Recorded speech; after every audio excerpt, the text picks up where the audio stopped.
ஒரு கட்டத்துக்கு அப்புறம் ஒரே தொழில்ல நீங்க இருந்துகிட்டே இருக்கீங்க. ஒரே வேலைய பார்த்துக்கிட்டே இருக்கிறீங்க. அது எதுவா இருந்தாலும் சரி, கலைத்துறையாக இருந்தாலும் சரி, ஒரு அரசு வேலையாக கூட இருந்தாலும் சரி, அரசு வேலையில கூட ரிட்டயர்மென்ட் குடுத்துட்டாங்க. ஒரு சரியான நிறுவனத்தில இருந்தா கூட சரி, ஒரு கட்டத்துக்கு அப்புறம் போர் அடிச்சு போயிடும் வந்து. உங்களுக்கு என்னன்னா, அதுக்கு வந்து வாழ்க்கை சூழ்நிலை, குடும்ப சூழ்நிலை, அப்புறம் வந்து அவங்க குடும்பத்தில உள்ளவங்கலாம் ஏங்க இத போய் கட்டின்னு அழறீங்க வந்து வாங்க ஃப்ரீயா இருங்க. உங்க பையன் சம்பாரிக்கிறான், பொண்ணு சம்பாரிக்கிறாங்க. இருக்கிற காலம் நிம்மதியா இருங்க. ஏன் போட்டு இது பண்ணிட்டு இருக்கீங்கன்னு.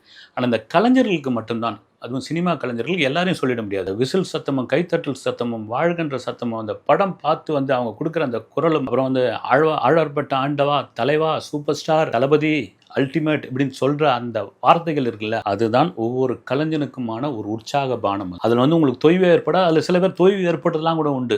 ரஜினியும் கமலும் எடுத்துங்க, இந்த வயசுல இப்படி ஒரு பம்பரமா இப்படி வந்து ஆக்டிவா இருக்கிறதுக்கான காரணம் என்ன? அதுவும் தக்லை இந்த விளம்பரம், அதுவும் வந்து ஒவ்வொரு ஊரா அந்த ப்ரமோஷன் வந்து திடீர்னு பார்த்தா தெலுங்குல பேசிக்கிட்டு இருக்காப்ல சேனல்ல. அடுத்து பார்த்தீங்கன்னா மலையாளத்துல பார்த்தா ஒரு பையன் படம் வரைஞ்சு வந்து அப்படி குடுக்குறான், விழுந்து காலில் விழுந்து விடுறான், அப்படி வந்து இப்படி நிக்கிறாப்ல.